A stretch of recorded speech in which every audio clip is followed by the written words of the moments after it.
Think about this for a second. We operate in a society where empathy is pretty much considered the ultimate moral compass.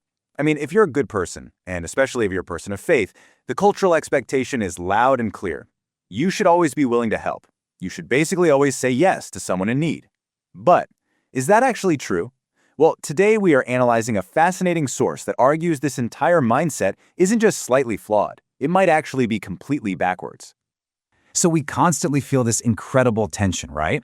On one side, you have the modern cultural expectation of empathy above all else, just always saying yes.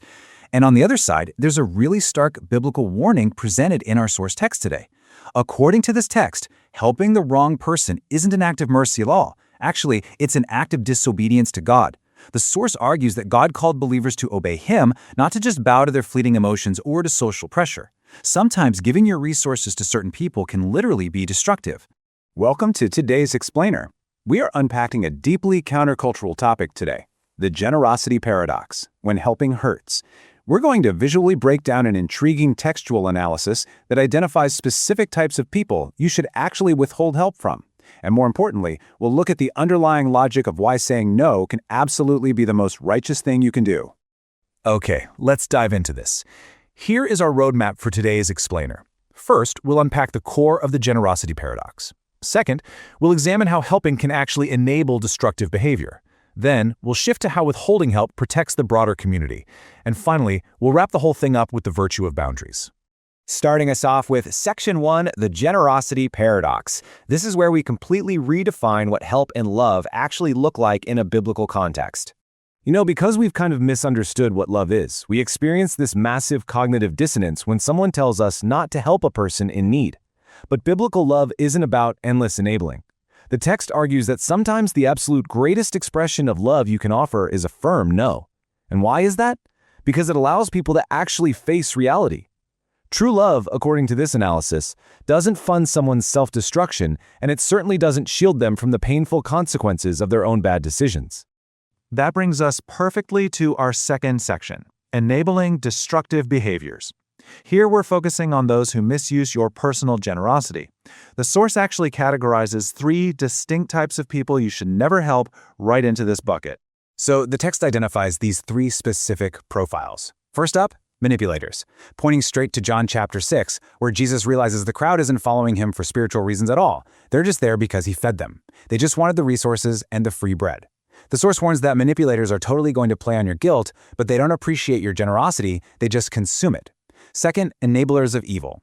Now the argument here requires deep maturity. Lending money to fund an addiction or covering up someone's lies, that isn't love. It actually makes you a spiritual accomplice. And third, the lazy. Pointing to 2 Thessalonians, the text argues that subsidizing someone who is fully capable of working but simply refuses to do it is literally robbing them of their dignity.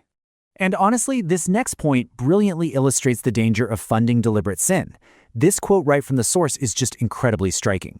When you provide emotional cover, financial help, or justification for someone who is continuing in destructive habits, you are placing a soft cushion where God intends there to be a collision with reality.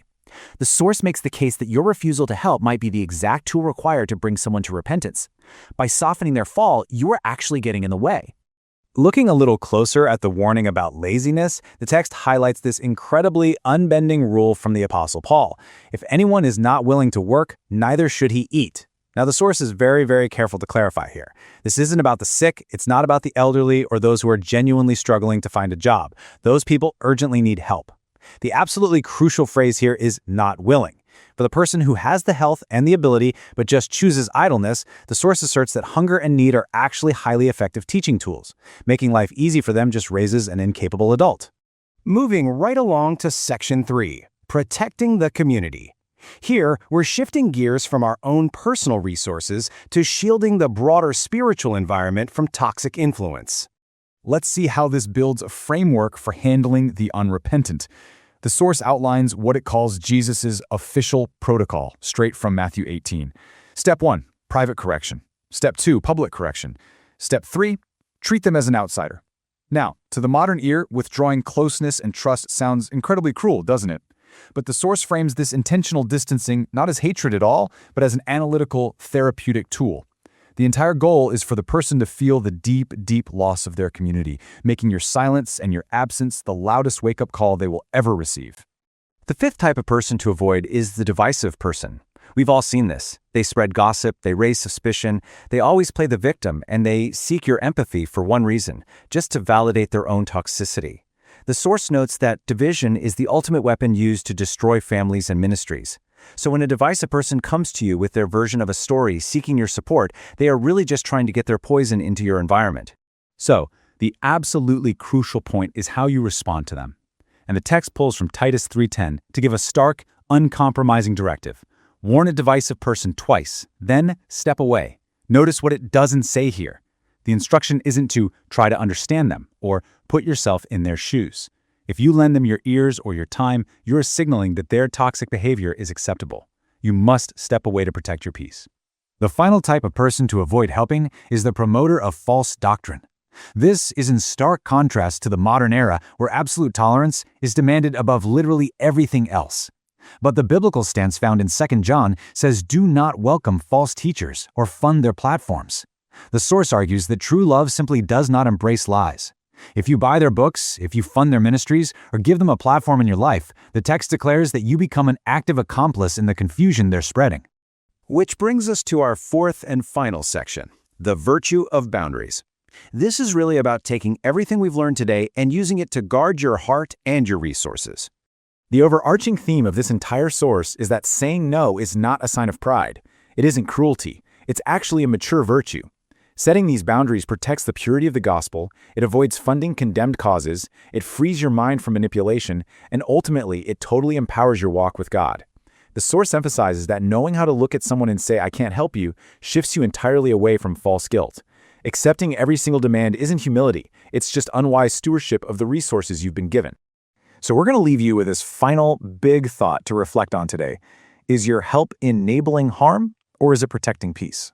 We've seen through this source analysis that generosity without discernment can be incredibly destructive. Sometimes, the absolute most loving, faithful, and obedient thing you can do is to close the door, set a firm boundary, and just let reality take its course. Thanks for joining us as we unpacked this challenging explainer. Take a good look at your own boundaries today and ask yourself, who might you need to say no to?